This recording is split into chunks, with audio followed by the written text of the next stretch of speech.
Medicover Hospitals, Vizag's most trusted hospital. 04068334455.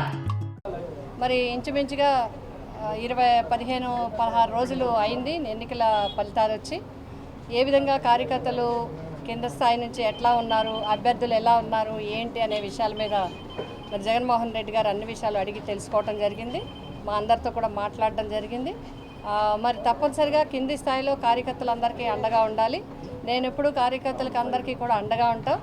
మరి భవిష్యత్ ప్రణాళిక కార్యక్రమాన్ని మనం అంచనా వేసుకొని ప్రజలకు ఏవైతే వాగ్దానాలు ఇచ్చారో ఆ వాగ్దానాలు అమలు చేసే విధంగా పటిష్టమైన ప్రతిపక్షంగా మనం అందరం కూడా గ్రామ స్థాయి నుంచి పనిచేయాల్సిన అవసరం ఉంది. ఇప్పటికే చాలా స్కీములు అందించాల్సిన అవసరం ఉంది. ఇప్పటికీ ఇంకా కూడా మరి ప్రభుత్వం ద్వారా పేద ప్రజలకు ఇంకా అందలేదు. అదేవిధంగా వారు చేసిన మరి ఎజెండా ద్వారా, మేనిఫెస్టో ద్వారా చెప్పిన అంశాలను కూడా ఏ విధంగా అమలు చేస్తారనేది మనం అందరం కూడా పరిశీలించాల్సి ఉంది. దానికి ముందుగా మరి పార్టీ పరంగా ఈ యొక్క వైఎస్ఆర్సీపీ పార్టీ పరంగా మరి గ్రామ స్థాయి నుంచి బూత్ స్థాయి నుంచి కూడా కమిటీలన్నింటినీ కూడా నూతనంగా ఏర్పాటు చేసి రాష్ట్ర స్థాయి మరి జిల్లా స్థాయిల వరకు కూడా అన్నీ కూడా ఏర్పాటు చేసి రాష్ట్ర స్థాయి కమిటీని కూడా వేసి మరి అందరినీ కూడా ప్రజలకి అండగా ఉండే విధంగా సమాయత్తం చేయటం, నాయకులందరినీ కూడా క్యాడర్కి కార్యకర్తలకి వారితో అండగా ఉండే విధంగా సమన్వయం చేయటం అనేది ఈరోజు ప్రధాన అంశంగా డిస్కస్ చేయడం జరిగింది. మరి చాలామంది వారి అభిప్రాయాలను కూడా వ్యక్తం చేసి సలహాలు సూచనలు కూడా చేయడం జరిగింది. ముఖ్యమంత్రి గారు కూడా మీకు ఏదున్నా కూడా పార్టీ, నేను మరి జగన్మోహన్ రెడ్డి గారి ద్వారా మాకు మరి అందరికీ కూడా ఒక సందేశం ఇవ్వడం జరిగింది. మీరు కింది స్థాయి నుంచి అందరికీ అండగా ఉండండి, నేను మీ అందరికీ కూడా అండగా ఉంటాను. మనం అందరం కలిసి ముందుకు నడవాలి, ముందుకు వెళ్ళాలి. ప్రజలకు అవసరం వచ్చినప్పుడు ప్రజలకు అందుబాటులో ఉండాలి. ముందు క్యాడర్ని మనం అంతా చూడాలని చెప్పి వారు కూడా చెప్పడం జరిగింది. కాబట్టి తప్పనిసరిగా మేమందరం కూడా ప్రజా నిర్ణయాన్ని గౌరవిస్తూ ఏం జరిగిందనే విషయాలు మరి గతంలో కూడా చెప్పడం జరిగింది.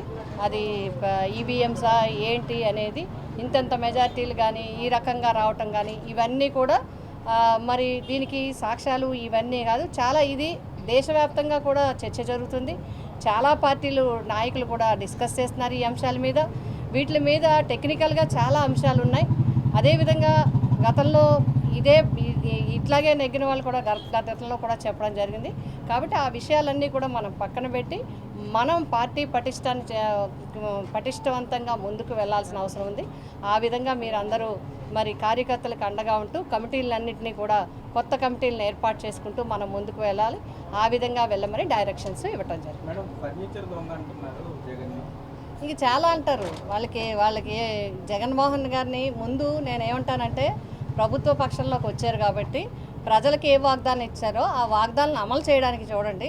ప్రతిపక్షాల మీద అక్కర్లేని నిందలు, అపార్థాలు వేసి వాటి మీద రాజకీయం చేసి వాటి ద్వారా మెయిన్ వార్తలుగా చేసి చేయొద్దని నా విజ్ఞప్తి. మీరు ప్రజలకు ఏమైతే ఇచ్చారో, పేద వర్గాలకు ఏమైతే ఇచ్చారో, మహిళలకు ఏమైతే ఇచ్చారో, ఎస్సీ ఎస్టీ బీసీ వర్గాలకు ఏమైతే ఇచ్చారో, విద్యార్థులకు ఏమైతే ఇచ్చారో అవన్నీ కూడా మరి జగన్మోహన్ రెడ్డి గారు ఒక డేట్ పెట్టి, క్యాలెండర్ పెట్టి ఏ విధంగా అయితే అమలు చేశారో, ఏ విధంగా అయితే పక్షపాతి ధోరణి లేకుండా, ఈవెన్ పార్టీలను కూడా చూడకుండా ఏ విధంగా అయితే పథకాలు, సంక్షేమ కార్యక్రమాలు అమలు చేశారో మీరు ఆ విధంగా చేసి చూపించమని నేను తెలియజేస్తాను. మరిన్ని వీడియోస్ కోసం ఛానల్ ని సబ్స్క్రైబ్ చేయండి, లేటెస్ట్ అప్డేట్స్ కోసం వాట్సాప్ ఛానల్ ని ఫాలో చేయండి, అండ్ లింక్ డిస్క్రిప్షన్ లో ఉంది.